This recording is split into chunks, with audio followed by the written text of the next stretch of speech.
I am CouchCoop, and let's get all hallowed up because we're going to be looking at Scorn. I'm playing this on the PC. It's a Game Pass Day 1. Feels a little bit like Betrayal. Holy shit, it would look good on the PlayStation 5. All on high, and had a little muck around with that Fidelity FX. Now, the last depiction of the late great H.R. Giger's work in a video game was, of course, Fireteam Elite. But it's also got a heavy Zdzisław Beksiński vibe. You may not have heard that name before, but some of the art you would have recognised. None of the big name reviewers mention that, they just rattle through, don't they? That aspect of it is very welcome, and the game isn't as phallic as I imagined it or saw on some of the trailers. It's quite gruesome and gory. It's a bit like Mad God in areas, and I am going to do the jump scare with the eye. Fans of my channel will realise that I got stuck at the first door doing a capture. There's no photo mode, but there's the smoothest amount of movement on the cursor. But the floor's bumpy, so you don't get as much even footage as I'd like to get. But if you're stationary and using those brilliant controls that aren't photo mode, if they put one in, I'm going to be losing months. What immediately turned me on to the trailers were the large snippets of gun-based combat and that machinery that you're using, the organic look to a lot of the projectiles. And there wasn't that much switch and elevator usage, but as the reviews have come through, we've seen that this is actually a puzzler, and the combat is almost tapered in to arenas. There's some early stuff introduced to you, and that certainly acted as a breadcrumb for me to keep going with the content. There have been some comparisons with a game called The Witness, which is written and made by a mathematical genius and it's even got its own language in it. So to go up against something like that is going to be quite difficult. This wasn't absolutely plastered in beautifully applicable visuals. I would never normally gravitate towards a game like this. It's not that I don't like puzzlers, it's just that I'm not very good at them, and I have a lack of patience with retrying for a solution. With arcade and shooter games, you get to rely on your reflexes more. But here's the thing, and you may have heard this from Skill Up and ACG, it's not your normal puzzler. And the way they're connected to each other and the story that it's trying to tell you, completely dialogueless as well, is very attractive. Carrion, another really good horror alien game, is also the same, with no dialogue whatsoever, and it carries it brilliantly. This, as a campaign story, is head and shoulders above that. It's totally intriguing, mainly because a lot of the contraptions and equipment appear to be things that you're not supposed to be using, or that you're sort of hijacking some really strange biomechanical alien technology. And that brings me on to the Mad God comparison, with methods and machines that turn out to be extremely gory and macabre in their mechanics, and that's shown to you with the first major task. It's quite difficult and harrowing thing to do, and I was really shocked and taken aback that they went there early doors with the game.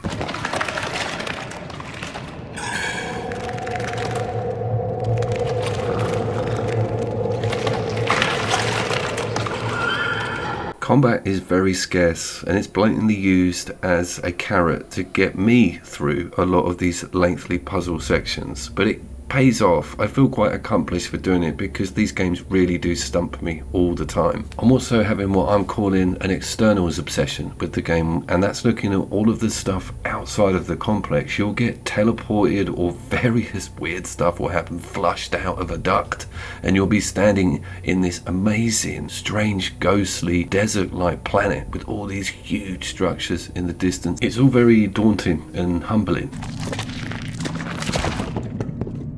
Some of the puzzles, I'm not even clear how I worked them out, and also the visual cues for them are never numbers or anything of any traditional literal nature. They're always like funny squelchy noises or things going into things. I like the idea of it all being completely biomechanical. There doesn't feel like there's any power in this building at all. It's all done by this almost clockwork-like kinetic mechanical biosphere thing that you're trapped in.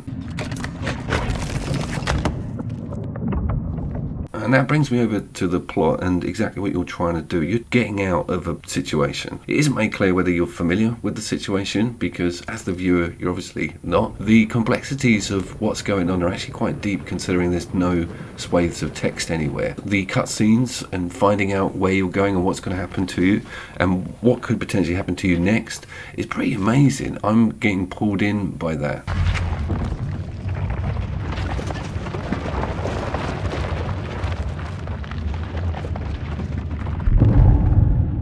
Something needs to be said for its sound design as well. The noises when I'm taking these slow pans, so haunting, the wind, there's slow creaks inside the structure. It's phenomenal how well done. They've put the atmosphere in on a deep, deep level with that soundtrack.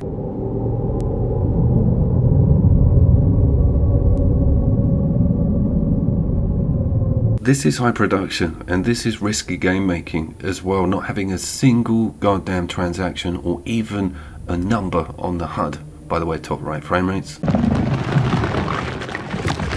We need more innovation like this. 6 years ago, this game was dreamt up. The industry has changed a lot since then, but it's really great to see a deep, dark, mysterious single-player game like this come out on a very affordable subscription service also. This is what all my gameplay sessions turn into. Look at this. Help me. I'm trapped in here. I'm trapped in the world of Scorn, and I love it.